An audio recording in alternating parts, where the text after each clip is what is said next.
موعد inaan ka hadlo midka ugu horeeya waxa weeyaan warsideeda bini aadamku Ilaah baa wada abuurtay Ilaahay hadduu wada abuurtayna wuxuu siiyey samac iyo basar wixii xun isku diido wixii fiicanna uu ku aqbalo wixii danihiisana awood uu ku qabsada Ilaahay siiyey dabeecadaas inagu wareegsan oo si kastaba aynu arkayno oo dabayl leh oo bad leh oo biri leh oo beer leh oo xoolo leh Ilaahay bini aadamka ayuu ka saramariyay wuxuu siiyey awood uu ku bedelo uguna tasarrufo sida isagu doonay had walba cidii fahamtay awooddaas weyn oo Ilaahay siiyey waxbay ku qabsadeen dhibaatooyinka dabeecadda kaga imaanaya ama bini aadam kaga imaanaya marka ugu tabaabushaystay waxay ku qabsadeen waa anfaceen qolo walba noloshoodii ayay ku hanteen qoladii karteen waxay kaga baxeen faqaaradii waxay kaga baxeen jaahilnimadii waxay ku qabsadeen danahoodii ayay ku xaqiijiyeen kuna sugeen inaan dhibaato ugu imaanin ama ay dhibaatadii ka timaadaba ay uga gaashaanteen say uga hortagaan markaan sidaa leeyahay waxa weeye qororta awoodii Ilaahay ina siiye ku amal falkeedii Allah ina garansiyo amal falkeedii Allah ina garansiyo shacbiga Soomaaliyeed bini aadamkaas kale tu kamid yahay oo badan haddana waa markaan leeyahay dal taajira iyo dad faqiir ah isku dul nool dadku faqiir weeye laakiin dalku taajir weeye Ilaahay wax walba waa dhigay bad buu dhigay beer buu dhigay xoolo ka badiyay hawo fiican buu siiyay kulligeen shaarar baynu qabna 12 bilo shaararkaas qabayna adduunka meel badan kama dhacdo taas dhowr nooc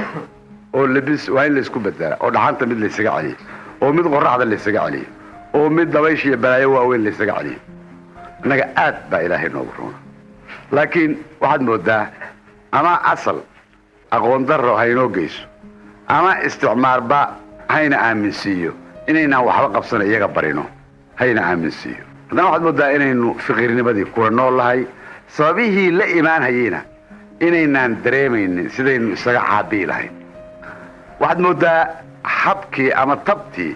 aynu kaga bixi lahayn dhibaatada noocyada kala gedisan leh oo ama bini aadamku uu dalkeena u geysanay dadkeena ama dabeecaduba haddaba la dagaalamay way kula dagaalanaysaa awoodii alla ku siiyay adan ugu hortagin oo aan wax ugu qabsanin inay ku hayso shacbigeena dhibaato badan haddana waa dalka taajirka ah saan sheegahayo dadkeenu sama garan tajaaradaas Ilaahay siiyay oo dadnimo oo dad fiican way dadkeenu dad xun ma iyo qaniimadaas Ilaahay dalkooda ugu beeray nooc kasta baa noqotay inay ka faa'iideysan laayeen faa'iido daradaasna ay ka imaanayso dariiqad aan haboonayn u fakarta ama ku shaqaysa waligoodna uu isticmaar lu kuleeyahay ajnabi uslu kuleeyahay intay iyagu taladooda iyo tabartooda iyo dantooda iyo dalkooda iyo naftooda iyo Ilaahay inta aamina ay wax qabsan lahaayeen waxaad moodaa aad inay ugu janjeeraan cid kale inay wax ka sugaaneen waxaad cid kale ka sugtay ma ku dhargin karaan maya ma ku dhargin karo bariya aadan ma ku dhargin karaysaa weligaa kuma dhargaysa wax kasta baa lagu sii inta ugu xoolo badan adduunka hadday waxooda kugu shubaan weligeed ku deeqmayso waxaad adigu gacantaada ku qabsato iyo maskaxdaada iyo taladaada iyo garashadaada waxaad ku qabsatay wax ku deeqi kara intaasaa jira oo uu la jiro iimaan iyo kalsooni aad naftaada iyo dalkaaga iyo diintaada aad ku qabto wax kale ku deeqi kara ma jiraan Soomaaliyeed dantaada u jeeso iska daa indhaha u taagayso dalal kaleeto iyo wixii ka imaanay warkacay aynu tabcanay beereen aan tabcano oo badeena kala soo baxnay wax ku yaa oo xooleenna aan xanaanaysano aan ku noolaano wixii wax ina dheer aynu kaalmaysano asaan cadow ku ahayn dalkeen iyo dadkeen arinu intaas weeye diinta aanu gudbo nabigeennii suubanaa maxamed tawrad buu sameeyey Ilaah baa u dhiibay tawradda ku ahnay tawrad buu sameeyey meel adduunka aad tagto aadan dad islaam ku arkayn yaa fidiyey waxa yaa gaartay tawraddii nabi maxamed loo soo dhiibay Ilaahay u soo dhiibay baa fidisay oo qof walba oo islaam ah taas saaran gacanku markuu dhashay waa shirinay waxaan hor dhageysta waxaynu caabudnaa waa Ilaahay weynaa waaxid ah wuxuu inoo soo mariyay oo inoogu sheegay dariiqan raacinayna kitaabkiisa kariimka wuxuu inoogu soo dhiibay rasuulkeennii suubanaa inoogu soo dhiibay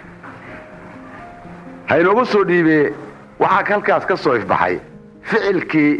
iyo qowlkii nebigu uu ka tegey ayaa ka soo ifbaxay xadiis buu noqday marka qof walba dariiqadiisa ha haysta hadduu doono laakiin midka inaga dhexeeyaa waa tiirkaas dariiqadaada wado laakiin kaas uu ilaahay guddoonshay ummaddaas aan abuurtay inta midowdaan ha kala furfurmina taasoo ha noqota asalkii dariiqa la raacaya kaas way ku dhaqaaqeen mahad iyo ammaanba waa u jeedinaynaa haddaan taariikhdii dib u raaco culimmadii la tirinayey ama tawriyiintii la tirinayay magacyadooda waxay ahayn kuwii badbaadiyey kollayba dadka Soomaaliyeed inay baaqi ku ahaadaan islaamnimadooda dawladdu markii ay gaarto go'aan ama sharciga qaranka la dhigo fuliyayaal bay u baahan fuliyayaalkii adinka weeyaan waacidinta weeyaan dariiqooyinka weeyaan madaxda masaajidka weeyaan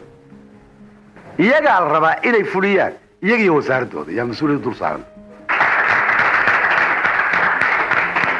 dagaalka labaad waxa weeyaan midka dhaqaalaha waad ogtiin macaashadu meesha ay sii marayso haddaynaan annagu inta marada dhexda ku xiranno adkaysanno aynaan tabcinna weligaan ka bixi mayno gun iyo gacan horsi baan u dhammaanaynaa